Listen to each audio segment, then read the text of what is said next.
California wildfires devastate working-class families, destroying homes and livelihoods.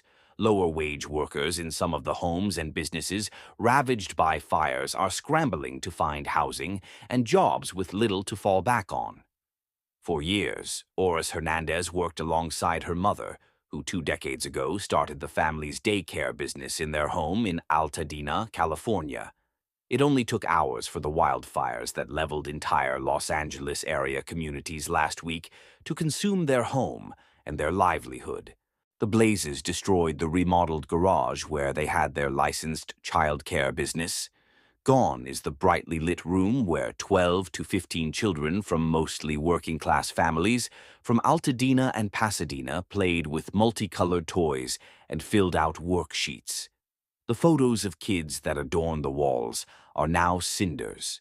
In 3 hours, everything's gone. Our house, our homes, our job, everything, Hernandez, 45, told NBC News. Along with mansions and wealthy enclaves, California's still raging wildfires have charred and turned to ash communities of working-class families.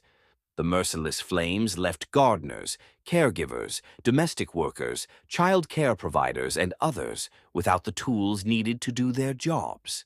The conflagration wiped out the businesses where they worked and the homes of many employers and clients. Follow here for live updates on the California wildfires. You have a tremendous number of Latinos who are the housekeepers, said Julian Castro, CEO of Latino Community Foundation, a San Francisco-based philanthropic organization.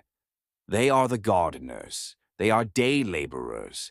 They are street vendors, and their lives have been turned upside down. Their livelihoods have been cut off. The workers are a key part of the state's economy, vital to homeowners and consumers. Now, many are out of work and face finding temporary shelter or rentals in an expensive housing market. Hernandez fled her family's smoke-filled 4-bedroom home in the early hours of January.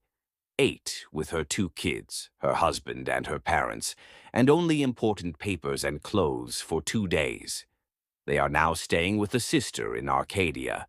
10 family members in a 1-bedroom apartment, said Mariah Hernandez, her sister who has organized a GoFundMe for the family.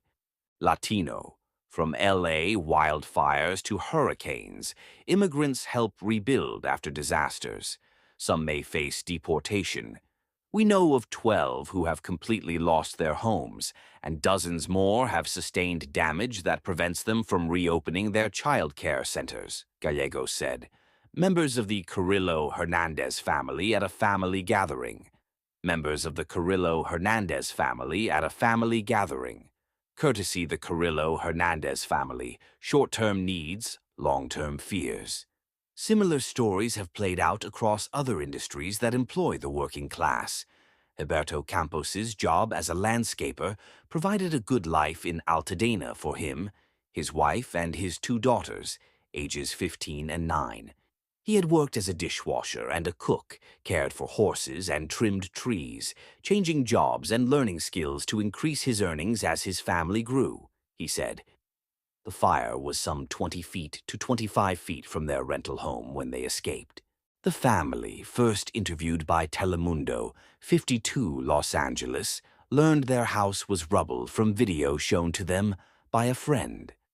Their hope now is to find an affordable home to rent, one where they can also resume their childcare business, Mariah Hernandez said.